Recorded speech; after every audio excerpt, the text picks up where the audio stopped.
안녕하세요. 네, 시작하기 앞서서 간단히 저희 좀 근황을 말씀드리면 제가 이제 갑작스럽게 평택으로 이사를 가게 되어서 한 달 만에 수요 모임을 대면으로 참석하게 되었습니다. 그래서 너무 주중에 이렇게 성도님들을 보니까 너무나도 반갑고 좀 이렇게 힘이 되는 것 같습니다. 그 전에 서울을 살 때 얼마나 힘이 되었는지 역체감을 하니까 좀 굉장히 수요일마다 허전한 그런 느낌을 느꼈습니다. 저번 주부터.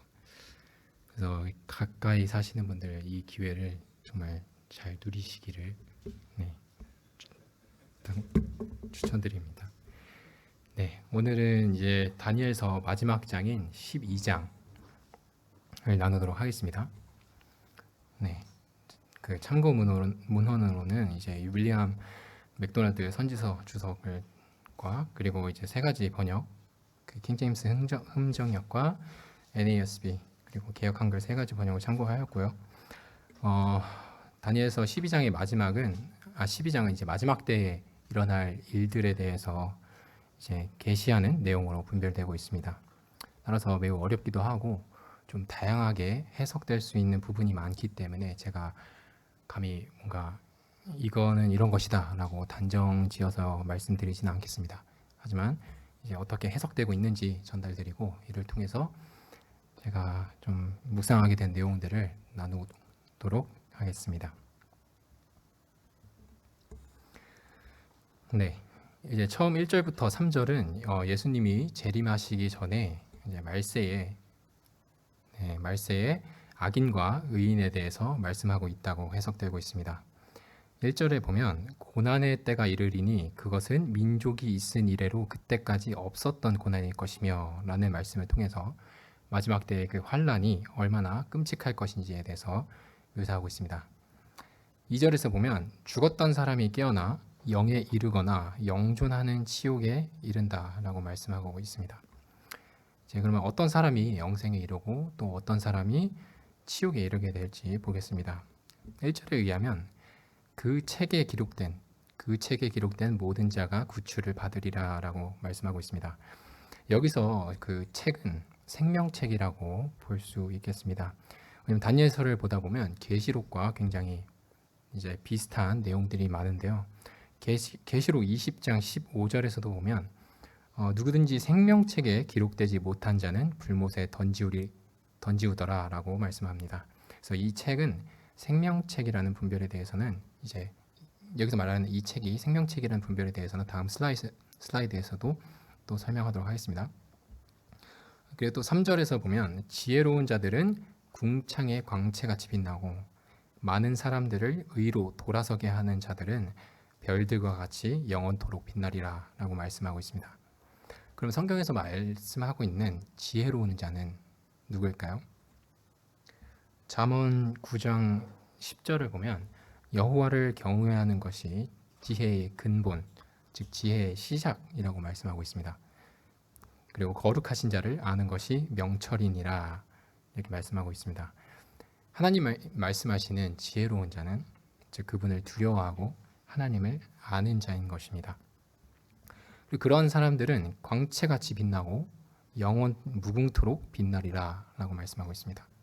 주님께서 항상 성경에서 이렇게 상 주실 것이다, 아니면 영원토록 빛날 것이다 이렇게 말씀을 하실 때 솔직히 저희가 인간적으로 어느 정도일지 와닿지가 잘 않습니다. 그냥 근데 당연한 것입니다. 왜냐하면 하나님께서 주실 이 영광은 인간의 언어로 절대로 표현할 수가 없을 것입니다. 로마서 8장 7절부터 18절 읽겠습니다. 우리가 그와 함께 고난을 받기 위하여 영광을 받기 위하여 고난도 함께 받아야 될 것이니라. 생각컨대 현재 고난은 장차 우리에게 나타날 영광과 좋게 비교할 수 없도다. 네, 하나님께서 허락하시는 그 영광은 한마디로 상상, 초월이라고 설명할 수 있습니다. 이것이 저희가 할 수 있는 인간의 최선의 표현이라고 생각을 합니다. 아무튼 여기서 지혜로운 자는 이렇게 궁창의 광채같이 빛난다라고 쓰여 있습니다. 네, 저희가 혼자만 이렇게 하나님을 알고 지혜롭게 하나님을 경외하는 거, 그분을 아는 것이 아니라 이제 많은 다른 사람들까지 의로 돌아서게 하는 자들은 별들과 같이 영원토록 빛나리라 라고 말씀하고 있습니다. 즉 복음을 전하는 자를 얘기한다고 봅니다. 하나님께서 복음을 전하는 자들을 얼마나 기쁘게 여기시는지 로마서 말씀을 통해서도 볼 수 있습니다. 로마서 10장 15절 말씀을 보면 보내심을 받지 아니하였으면 어찌 전파하리요. 기록된 바 아름답도다 좋은 소식을 전하는 자들의 발이요. 네, 아버지 입장에서 정말 자녀가 만나는 사람마다 자랑스럽게 이분이 내 아버지다라고 말하고 다닌다면 정말 얼마나 기뻐하지 않겠습니까? 네, 그러한 자들은 하나님께서 영원 무궁토록 빛날 것이다 라고 말씀하십니다. 네, 다음 4절을 보면 그 말씀들을 닫아두고 봉인하라 라고 말씀하고 있습니다. 그 NASB 영어 성경으로 보았을 때도 말 그대로 그 책을 마지막 때까지 봉인하고 말씀을 비밀로 지키라 라고 말씀하고 있습니다. 네, 1절과 함께 보았을 때 여기서 말씀하고 있는 그 책은 생명책이라고 생각이 됩니다. 왜냐하면 1절에서도 더 북으로 번역되는 그 책에 기록된 자만이 구출을 받으리라 라고 말씀하고 있습니다. 또한 요한계시록 20장 12절에서 보면 마지막 때에 펼쳐지는 그 책이 곧 생명책이고 그 책에 기록된 대로 심판을 받을 것이다 라고 말씀하고 있기 때문입니다. 네, 그래서 그 전에 그 말씀을 끝까지 봉인하고 비밀로 지키라 라고 한 이유는 이제 마지막 때에 그 펼쳐질 것이기 때문에 이렇게 좀 해석될 수 있다고 생각이 듭니다. 그래서 계시록이 쓰이기 이제 수백 년 전부터 이미 다니엘서에서 생명책에 대한 언급이 있었음을 볼 수 있었습니다. 다음에 이제 많은 사람들이 이리저리 다름질하고 지식이 증가하리라 라고 말씀하고 있습니다. 정말 마지막 때가 가까울수록 정말 지식이 증가하는 속도가 정말 기하급수적으로 올라가고 있습니다. 이거는 딱히 설명하지 않아도 다들 느끼실 겁니다. 저는 개인적으로 특히 이제 잘못된 지식들이 특히 좀 과학적 지식들이 직업병인지 모르겠지만 그런 것들이 퍼져나가는 걸 볼 때마다 굉장히 좀 안타까운 마음이 듭니다. 꼭 보면 이제 독일의 한 대학교의 연구에 의하면 이라는 말로만 시작하면 사람들이 다 믿고 그거를 이제 막 퍼나르고 또 이제 막 누가 연구했고 누가 몇 년도에 어떤 저널에 실렸는지를 언급한 것도 아닌데 그냥 한 연구에 의하면이라고 하면 사람들이 다 이제 쉽게 믿고 그런 가짜 뉴스를 퍼나르고 또한 이제 뭐 요즘에도 자극적인 제목과 또 AI 나레이션으로 만들어진 그런 양산형 유튜브들도 많지 않습니까? 좀 그런 것들이 정말 활개치고 그러한 것들을 보면 정말 마지막 때 이러한 가짜 지식들이나 잘못된 정보들이 정말 증가하는 것을 볼 수 있습니다. 이 중에서도 제가 한 가지 말씀을 나누고 싶은 것은 특히 우리에게 좀 유리할 만한 것들을 적용해서 우리에게 유리할 만한 그러한 정보들을 무분별하게 수용하는 것도 참 위험할 수 있다는 생각이 듭니다. 예를 들어 저희 그러한 창조 과학에 관한 좀 근거가 없거나 가짜 정보들도 굉장히 많은 것을 좀 볼 수 있습니다. 저희가 성경이 진리임을 증명하려는 의도로 오히려 잘못된 정보를 사용했다가는 이제 오히려 그리스도인들이 거짓을 전하는 사람들이 또 될 수 있습니다. 따라서 특히 이러한 마지막 때의 지식이 증가하는 만큼 정보를 접할 때 저희가 아무런 비판 없이 수용하는 것은 굉장히 위험할 것입니다. 네, 다음 5절부터 9절에서는 환상을 통한 대환란에 대한 예언이 나옵니다. 다니엘이 이제 두 사람을 봤는데 한 사람이 이제 다른 한 명에게 이 일들이 언제 끝나겠냐라고 묻습니다.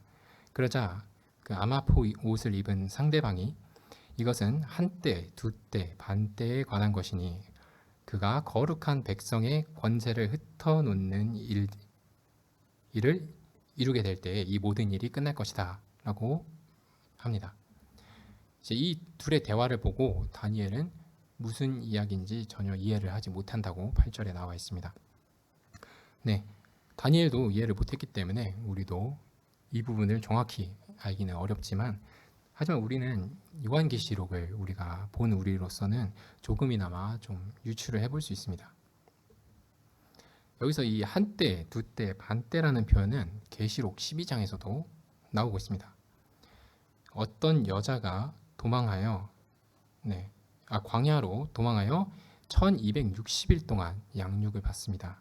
그리고 이 시간을 여기서 한때, 두때, 반때라고 표현하고 있습니다.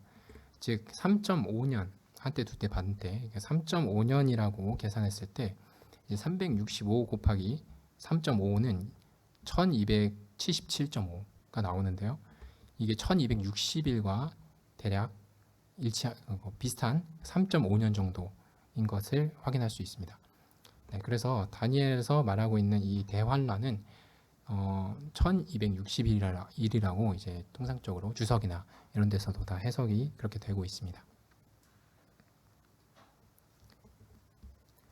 네, 다음 이제 11절을 보면 날마다 드리는 희생물을 제거하여 황폐하는 가증한 것을 세우는 때로부터 1290일이 있으리라 라고 말씀하고 있습니다.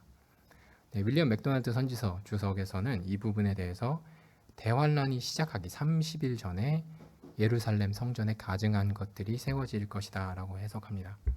네, 그랬을 때 1260일 플러스 30일에서 1290일이 설명되기 때문입니다. 다음은 12절에서 기다려서 1335일까지 이르는 자는 복이 있다라고 말씀하고 있습니다. 여기서 복이 있다라고 말씀하시는 것을 보아 1335일은 그리스도의 강림과 그분의 그분의 대적들의 심판을 지나서 그분의 통치가 시작되는 시점이라고도 이해할 수 있습니다. 네, 마지막 13절에서는 너는 끝이 이룰 때까지 내 길로 가라. 내가 안식하다가 그날들의 끝에 내 몫으로 정한 곳에 서리라 라고 말씀하시면서 다니엘서가 이제 끝이 납니다. 총 13절로 이렇게 이루어진 마지막 12장을 보았습니다. 네, 이제 다니엘서 마지막 장 말씀을 준비하면서 또 이번 주에 박근혜 선생님 말씀도 들으면서 우리가 마지막 때에 어떻게 살아야 할 것인가에 대해서 좀 생각을 해보고 묵상을 해보았습니다. 성경에서 이 부분에 대해 굉장히 다양하게 말씀하고 있습니다. 네, 1번 보면 깨어있을 것, 그리고 믿음과 사랑을 지킬 것, 그리고 말씀에 굳게 설 것, 성결하게 살 것, 그리고 주님을 전할 것, 이렇게 5가지로 좀 정리를 해볼 수 있습니다. 성경에서 말하는 거는. 저는 이 중에서도 개인적으로 좀 다 말씀을 나눌 수는 없을 것 같아서 이제 깨어있을 것과 그리고 두 번째 사랑을 지킬 것에 대해서 좀 나누고자 합니다. 네, 주님의 말씀하신 그대로 생각지도 못한 때에 주님은 다시 오실 것입니다. 언제 오실지는 하나님 아버지 외에는 아무도 모른다고 말씀하셨습니다. 요즘에 이 세상의 상황을 보고 전 예측할 수도 없다고 생각을 합니다. 전쟁과 이런 기근, 자연재해는 항상 끊임없이 있었습니다. 그리고 1900년대도 전 세계가 전쟁하여서 거의 7천만 명이 죽었습니다. 2000년 전부터 주님은 속히 오리라 라고 말씀하셨고 다시 오심이 임박했다라고 2000년 전부터 말씀하셨습니다. 좀 하루가 천년 같고 천년이 하루 같은 하나님 입장에서의 그 시간의 개념은 우리와 완전히 다를 것입니다. 하지만 앞으로 넉넉하게 1000년 뒤에 주님이 오실 수 있다. 그러니까 안심하자. 이런 말씀을 드리는 것은 아닙니다. 다만 오직 우리가 할 수 있는 것은 매일매일 매 순간 주님의 다시 오심을 사모하면서 경각심을 갖고 살아가는 것입니다. 결론적으로는 진짜 우리는 아무것도 모른다는 것입니다. 오직 임박했다. 곧 오실 것이다. 라는 것은 주님께서 말씀하신 진리인 것입니다. 마지막 때에 666이 어쩌고 적그리스도가 나타나고 전쟁이 일어나고 거짓 교사가 판을 치고 한다는 말씀을 들을 때 우리 그리스도인들은 나와는 먼 이야기라고 생각하기 쉬운 것 같습니다. 왜냐하면 우리들 중에서 뭐 하나님을 적그리스도의 행세를 하거나 아니면 뭐 거짓 가르침을 전파할 사람은 거의 없을 것 같습니다. 하지만 진짜 가장 심각한 문제는 아무런 반응이 없는 것입니다. 다른 말로 무관심하고 무감각하여서 영적인 코마 상태에 빠지는 것입니다. 혼수 상태에 빠지는 것입니다. 예전에 한 복음 집회에서 한 형제님께서 이런 말씀을 하였습니다. 요즘 사람들이 하나님을 믿지 않는 가장 큰 이유 1위가 관심이 없어서라고 들었습니다. 그러니까 뭐 성경이 이렇게 뭐 틀린 것 같아서 아니면 뭐 하나님을 믿는다고 하는 사람들이 뭐 이런 것 같아서 또 아니고 그냥 관심이 없는 것입니다.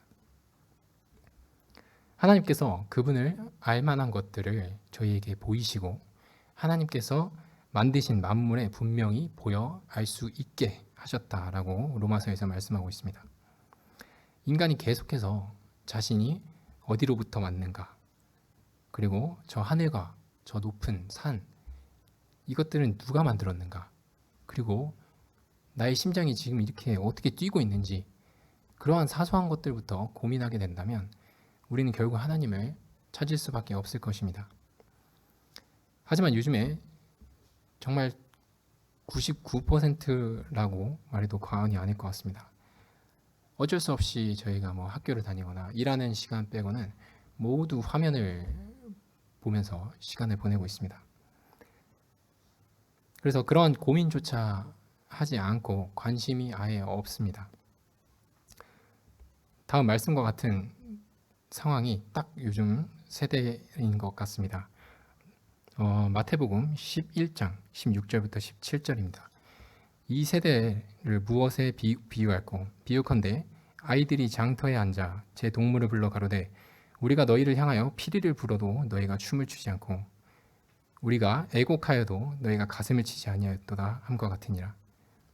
네, 아무런 반응과 관심조차 없는 것이 가장 심각한 영적 코마 상태의 요즘 세대의 모습인 것입니다. 저희 성도들도 예외는 아니라는 생각이 듭니다. 정말 매주 강대상에서 박근혜 형제님께서 침을 튀겨 가시면서 이렇게 전해지는 말씀을 들어도 아무런 깨달음이 없고 묵상이 되지도 않고 아무런 반응이 들지 않는다면 우리가 일단 평소에 무엇을 하고 사는가부터, 우리가 평소에 무엇을 하며 가장 많은 시간을 보내고 있는가부터 되돌아봐야 할 것입니다. 우리가 평상시에 영적으로 깨어있지 않으면 주일날 말씀과 주일날 하루의 그 말씀과 기도, 찬양이 아무런 감동이 없고 감사도 되지 않는 것은 당연한 것입니다. 왜냐하면 제가 이거 우리 분반 분들에게 많이 얘기를 하는 것인데, 우리가 주중 모임, 예배, 성경학교, 특히 청년부까지 다 참여해도 우리가 일주일을 살아가는 168시간 중에서 3%도 되지 않습니다. 나머지 97%의 시간을 우리가 직장과 가정에서, 지하철에서, 버스에서 보내고 있습니다. 정말 우리가 예배 참석이나 교회와 함께하는 것조차 하지 않는다면 당연히 우리는 너무나도 연약해서 쉽게 무너지겠지만 모임 참석이 우리의 신앙생활에 어떠한 것도 보장해주지 못한다는 생각이 듭니다. 네, 그래서 깨어있다는 것은 우리가 언제나 무엇을 하든지 간에 살아계신 하나님을 인지하고 바라보면서 사는 것이 아닐까라는 생각이 들었습니다. 인간이 잠이 들 때 그 수면 호르몬인 멜라토닌이라는 것이 분비되는 것을 많이 아실 겁니다. 이 호르몬의 분비를 조절하는 것이 바로 눈으로 들어오는 빛입니다. 빛을 보는 순간 그 멜라토닌 분비가 아니면 합성이 이렇게 줄어들면서 우리가 깨거나 각성 상태가 되는 것입니다. 그래서 이제 밤에 뭐 화장실 가거나 했을 때 불을 팍 보는 순간 갑자기 잠이 확 깨는 것이죠. 그래서 빛으로 인해서 호르몬이 멈추지 않는 이상은 우리가 절대로 우리가 그 쏟아지는 잠을 이겨낼 수가 없습니다. 이와 같이 말씀에서 깨어 있으라고 하는 것은 우리 스스로 정신 차리고 각성하는 그런 노력을 해서 되는 것이 아니라 오직 빛이신 하나님을 바라볼 때 우리는 그 잠에서 깨어날 수 있다는 좀 묵상이 되었습니다. 다음으로는 사랑을 지킬 것입니다. 마태복음 24장 12절에 보면 마지막 때에 불법이 성하고 많은 사람들의 사랑이 식을 거라고 말씀하십니다. 그래서 이제 데살로니가 전서 5장 6절, 8절에서 다음과 같이 말씀하고 있습니다. 그러므로 우리는 다른 이들과 같이 자지 말고 오직 깨어 근신할지라. 우리는 낮에 속하였으니 근신하여 믿음과 사랑의 흉배를 붙이고, 이렇게 말씀하고 있습니다. 우리가 아무리 영적으로 깨어 있고 뭔가를 잘하고 칭찬을 받고 복음을 전하더라도 사랑하지 않는다면 그저 소리나는 구리와 울리는 꽹과리가 될 것입니다. 우리가 하나님을 사랑한다고 하면서 우리가 가장 가까운 사람들부터 사랑하지 못한다면 그거는 가식이고 위선인 것입니다. 요한 1서 4장 8절 읽겠습니다. 사랑하지 아니하는 자는 하나님을 알지 못하나니 이는 하나님은 사랑이심이라 라고 말씀하십니다. 그럼 우리는 이럴 수도 있습니다. 내가 사랑이 없는 건 아니고 내가 이제 많은 사람들은 사랑하지만 저 사람만큼은 이제 사랑하지 못하겠어 라고 할 수 있습니다. 네, 그럴 줄 알고 또 예수님께서 말씀을 하셨습니다. 네, 자기를 사랑하는 사람을 사랑하는 것은 세리들도 그와 같이 하느니라 라고 말씀하셨습니다.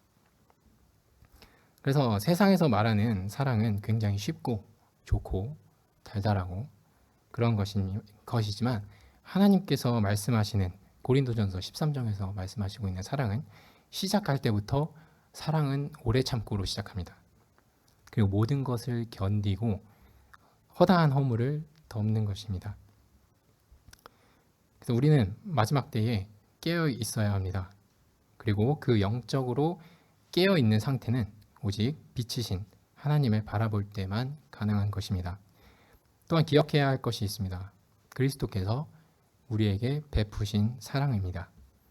그리고 우리가 마지막 호흡을 내쉬는 그날까지 그 사랑을 기억하면서 우리 주변 사람들과 성도들을 사랑하며 하나님을 기쁘시게 하는 그런 삶을 살기를 원합니다. 네, 말씀 여기까지 하도록 하겠습니다.